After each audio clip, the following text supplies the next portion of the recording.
this is Kat. I'm back with another video, and this video is going to be how to read the tarot cards without using spreads.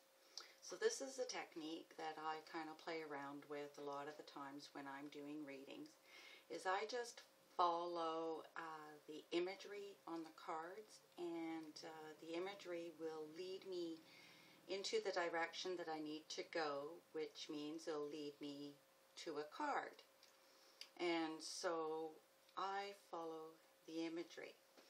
So here is an example. Now I'm not actually going to be doing a reading. I am just going to lay cards that show direction and how I follow them. And so I'm not going to get into the meanings of the cards. There's no question to the reading. I'm just showing you a technique that you can apply while you're doing readings. So we'll begin with this card that I had in one of my last videos. And this is the Princess of Swords. I want to make sure she gets in. Now, as you can see, she is looking over this way. So this tells me that there's something over here that she's looking at, that she's curious about, that she's inspecting, or she's spying on, or whatever. So therefore, I would draw a card from the deck, and I would place it here. So let's say I draw this card. I'm just selecting cards randomly. So this card here, which is the Seven of Pentacles. So she's looking over here at this card. And then when you look, this fellow is looking down. He's looking down at his feet or down at this coin here. So therefore that tells me that she's looking there, he's looking down. So what I will do then in a reading is I will place a card down here. So then we will place this card. Okay, so now we have swords coming down, and he's covering his head. Now we don't know for sure whether his eyes are closed or whether they're open. So just for this technique, we'll say his eyes are open. So now that makes it look like he's looking over here.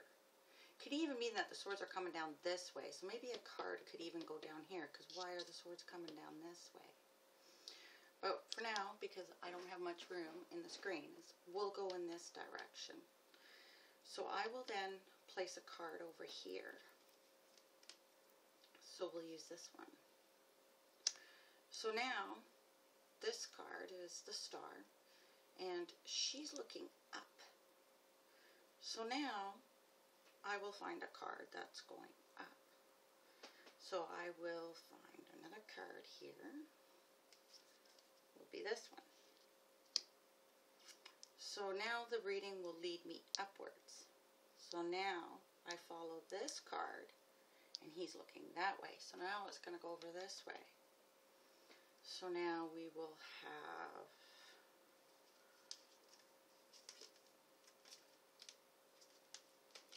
this card. So now, as you can see, we have another downward card, and it's going down. So therefore I would follow the direction that the movement is going in this card down, because this is where they're traveling. They're traveling down this way.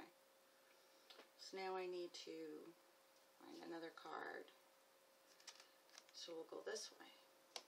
So now we have two people here. She's looking down, but she's facing away.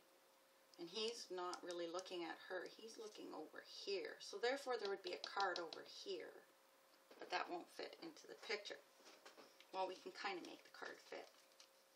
So we'll say it's going back this way. So now the direction is now back over this way. But then you can sit there and go, okay, well this is he's looking over here. So now the card is saying you got to go back this way. So now we'll go back that way. So now we'll find card. Now we're back over this way. So I lay it over top. So now he's looking this way. So now we can find another card where it will go up. And how the direction is going is it's moving upward. So you're going to ask yourself, okay, what's going on up here?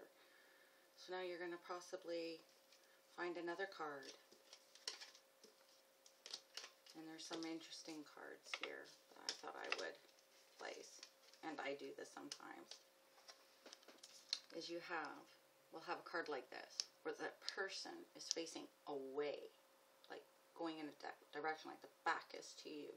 So what I do in this circumstance, when I get a card like this, is I will take a card and place it under the card. Kind of give it the cross meaning, because this is what this imagery is looking at. So I will place it behind the card.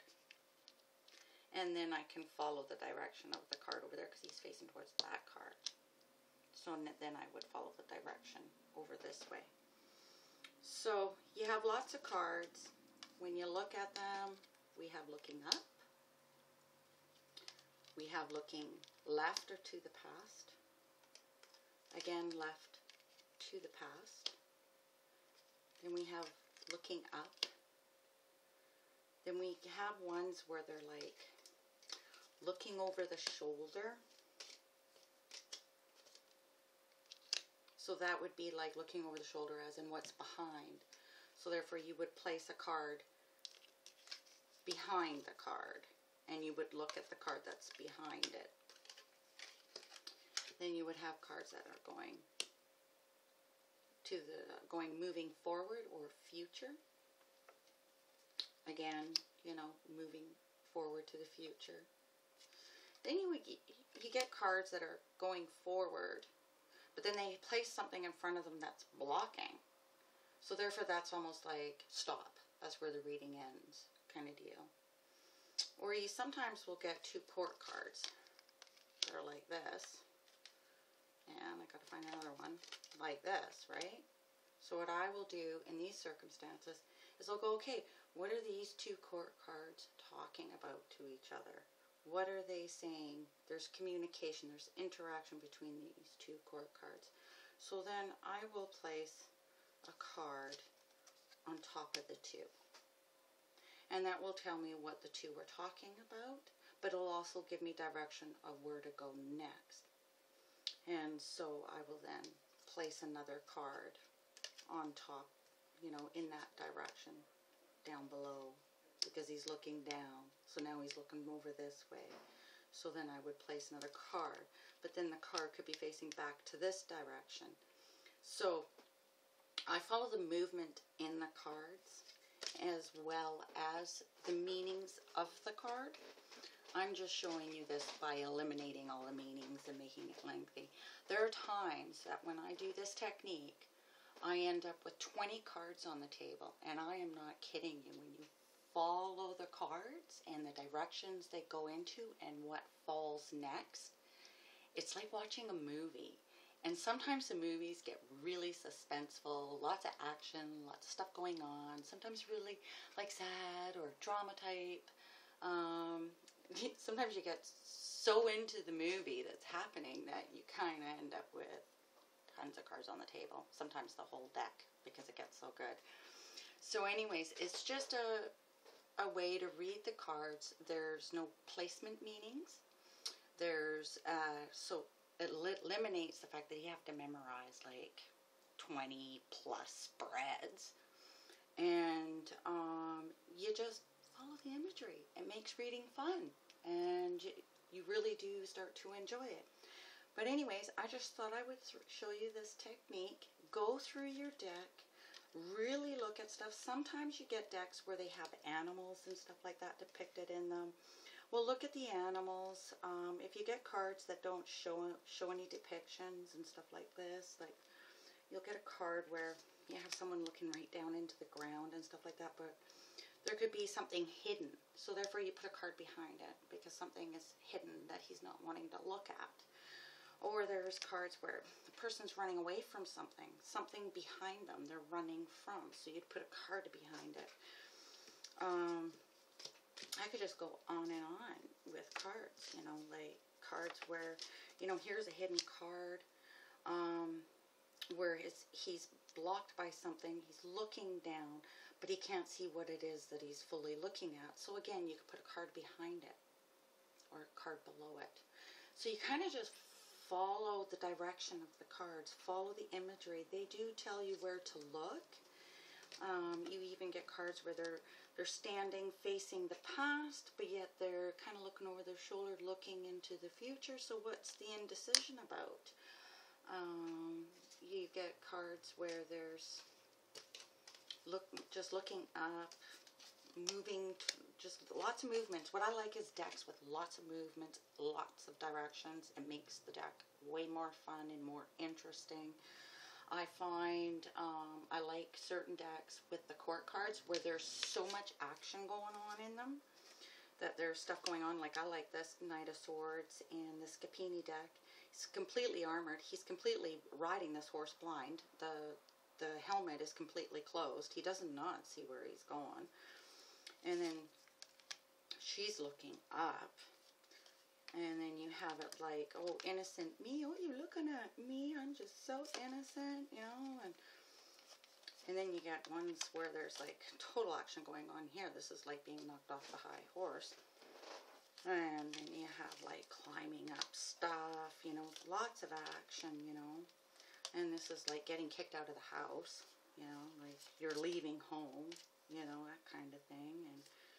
And this is that direction, like you're going in that direction instead of past or future, you're going that way. So it's lots and lots of fun. And so, like I said in my previous videos, I love decks with lots of imagery and showing different depictions of what the cards mean, and how I like to mix up my decks and use them because they show a different depiction, a different opinion, a different view on the cards. So anyways, that kind of sums it up. Do have some fun with your deck. Try out this technique, and do leave a comment at the below the video. And thank you very much for watching.